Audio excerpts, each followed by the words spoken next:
And in international news overnight, Italy looks to have elected its first female Prime Minister. Giorgia Meloni is her name. She's 45 years of age, a mum, a proud Christian, former journalist, former minister in the Berlusconi government. And she leads now the Brothers of Italy party that she founded in 2012.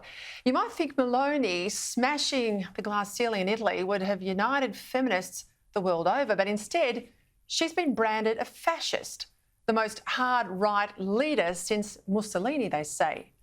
Now, hard-right, as Greg Sheridan writes in The Australian today, as a label, hard-right is meaningless when it comes to Meloni. Her real crime is that the left are worried she's a threat. And from what we've seen to date, she's not afraid to take them head on. Her platform at the election, which saw her win the top job, well, it's unashamedly centre-right. As Sheridan noted today, more police, less crime, cost of living relief, control over illegal immigration, lower taxes, a reassertion of traditional Italian identity, support for moderate, conservative family values, and more independence from the dictates of the EU. Now, how can you argue against any of that? I certainly can't, and I bet you would love to see that sort of agenda from the centre-right parties here in Australia.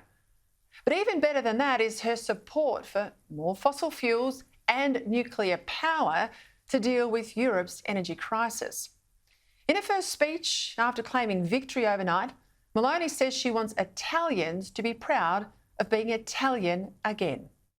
If we will be called to govern this country, we will do it for all Italians, for everybody, with the goal of uniting this people, of stressing what unites rather than what divides. Again, hard to find fault with that sort of sentiment, is it? Perhaps what's most interesting in the Italian result from an Australian standpoint is this map. Have a look. The blue are the areas that were won by the right. The orange colour around Florence is a win for the left, and the small amount of grey to the north above Verona, down south around Naples and over in Sicily are votes for other non-major parties.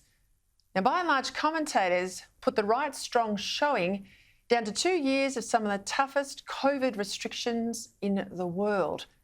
Yet here in Australia, in Victoria, with the world's most locked-down city of Melbourne as its capital, the COVID restrictions have merely made a dent in the popularity of the Premier.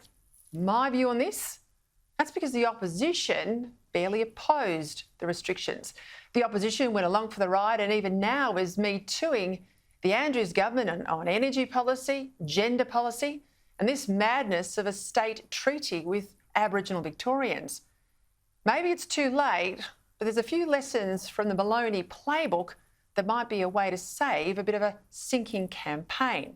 More police, less crime, cost of living relief, lower taxes, a reassertion of traditional identity, support for conservative families, all of that and more. Add in a bit of Meloni's common sense on energy and Victorian Liberals, that sounds like a winning formula to me.